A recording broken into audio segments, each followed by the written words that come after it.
It's raining.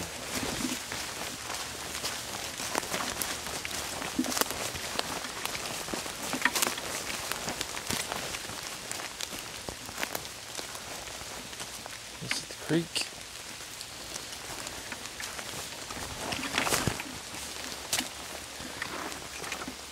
A lot of animals down on the creek.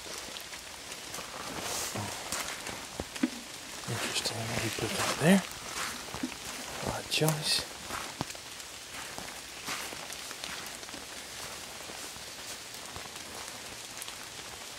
A lot of minnows in this creek.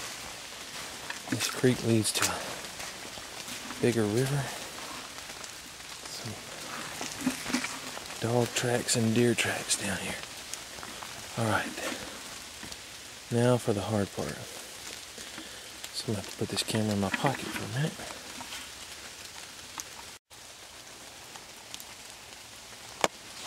Alright, you can see a couple of crawfish in here. That's actually two. They're two together there. Those are pretty small.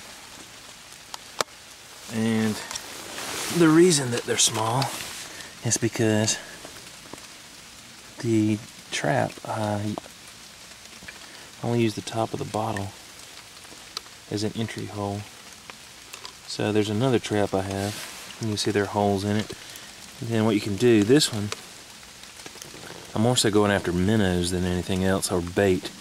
So what I can do is I can take the top off of the bottle and then pour them in here. So if they're big enough to go in there, they're big enough to come out there. Inside of here is just some rancid pieces of ham. Stinks. It's tied to a root on the edge of the creek. I'll just throw it in there and it'll sink on its own. Alright, let's go see what else we can find.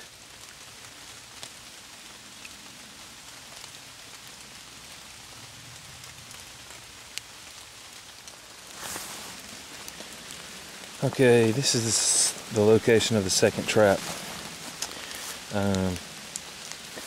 See, there's a bend here in the creek. A nice pool down here. Alright, sandbar over there.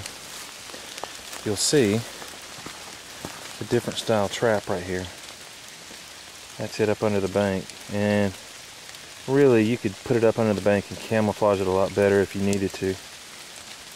And since it's a clear tube, probably wouldn't hurt to get all the white stuff off of it there.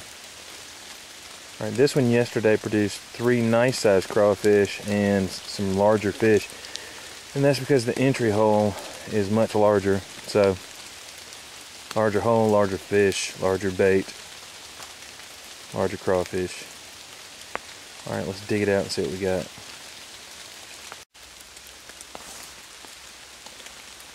Okay, this trap today produced absolutely nothing, although yesterday it did produce 3 large crayfish and probably about half a dozen large, small, well, they're a small carp, they're baby carp, but they were a bigger version of them, probably on the range of about 4 inches long and about as wide as your finger. So I replaced the bait yesterday, and that piece of ham that's in there isn't rotten, it isn't rancid, it's kind of cured ham. It's cooked.